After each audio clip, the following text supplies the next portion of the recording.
In today's episode, a man makes an announcement at a football match. I have a very important message for Don's fan, Mr. Derek Wilkinson. Another man says the wrong thing to his wife.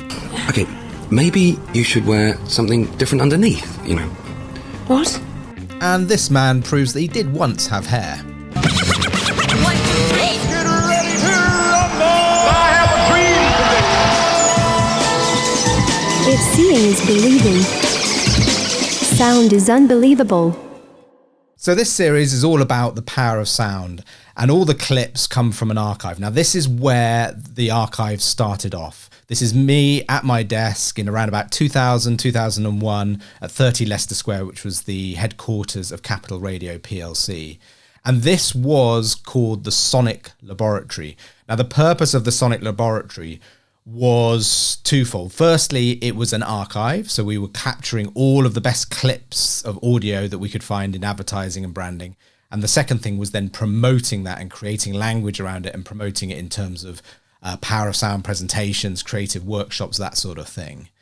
And the first way that we would categorize stuff is we used to think about a classical approach to audio creativity. And that is where particular sounds represent a brand and they're consistent wherever they're used. So whether it's a sonic logo, musical variations that become sonic branding, sound effects that represent the brand, or even voice and characters. Simples. During that period, there was Campaign magazine used to do this unprompted TV ad awareness chart. And what they would do is they'd go and ask thousands of people on the street which TV ads you're most aware of that week. Carphone Warehouse would regularly get into that top 10. And it was a bit of an embarrassment. And the reason was because Carphone Warehouse didn't spend any money on TV advertising, but they were the UK's biggest radio advertiser. And what that proved is if you go and ask thousands of people on the street which TV ad you're aware of, the answer you get back is which ads people are most aware of. People do not analyse whether they've seen a TV ad or they've seen a billboard or they've read it in the Metro or what have you, or they heard it. The other advantage of a classical approach to advertising is something called visual transfer. And to understand that, look back to Kellogg's. So Kellogg's, when they launch certain products, so let's say Rice Krispies, they realised that when you pour milk on Rice Krispies, they make a particular sound, snap, crackle and pop. So they created characters called Snap, Crackle and Pop, and they could print those on the packaging. Now, when you then play people a radio ad, the audio, and say that these are characters Snap, Crackle and Pop, a child that looks at the packaging and sees these characters and then hears these character voices, they can't help but play those characters talking to them in their head. Gosh, look who's here, our old friends. Snap, crackle, pop. And that's why Kellogg's created all these different characters in some ways. They're great! So that's a classical approach. The second area that we talked about was the conceptual approach. Because what we realized is there were a lot of advertisers that didn't have that consistency of sound, but they were still incredibly effective through a concept. And that could be something like Kit Kat. Have a break. Have a Kit Kat. Or Marmite, love it or hate it. Or people like Carlsberg and Probably. And the great advantage of a conceptual approach to advertising was that it gives you flexibility. It means that you can be far more contextual. So not only could you have, let's say, a Carlsberg ad that went first in an ad break in the middle of a football commentary.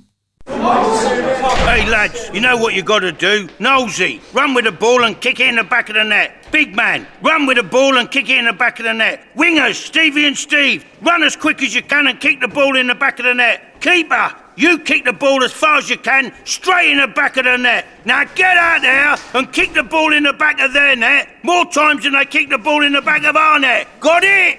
Carlsberg don't do tactics, but if we did, they'd probably be the best tactics in the world. But you could actually even then go to a stadium and do an announcement at a football stadium. This is one of my favourite bits of audio ever. The goal is number 22, Michael. I have a very important message for Don's fan, Mr. Derek Wilkinson. We had a message from your wife who's just called from St. George's Hospital.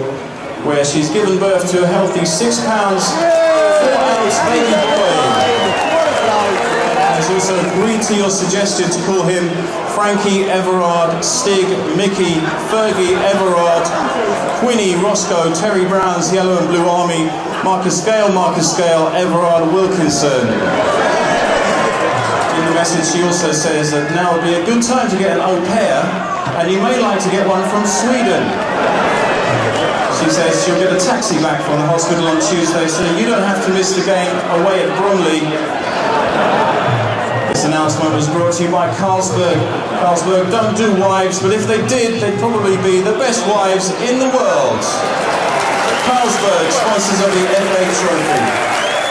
The concept of classical and conceptual advertising was deliberately an oversimplification, because we started to add a lot more nuance to the idea of conceptualization, and particularly the psychology of influence. So I started adding work from Robert Cialdini. I'm going to cover that in a different video. But what we were trying to acknowledge was the fact that human attention is selective. We know from the work from Cherry and Broadbent and the cocktail party effect that human attention is selective.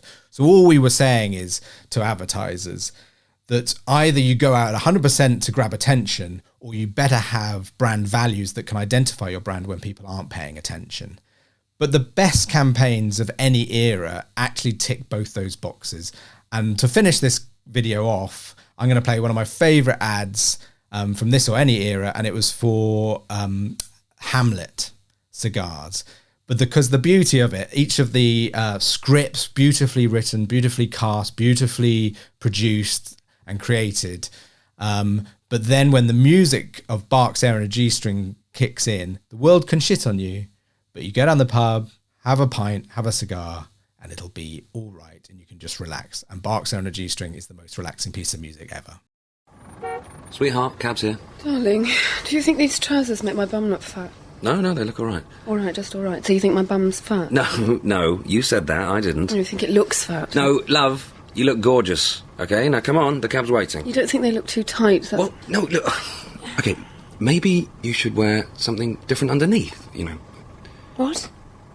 Well, I mean, you know, your underwear, it's all sort of folded and creased up. I'm not wearing any. Happiness is a cigar called Hamlet, the mild cigar.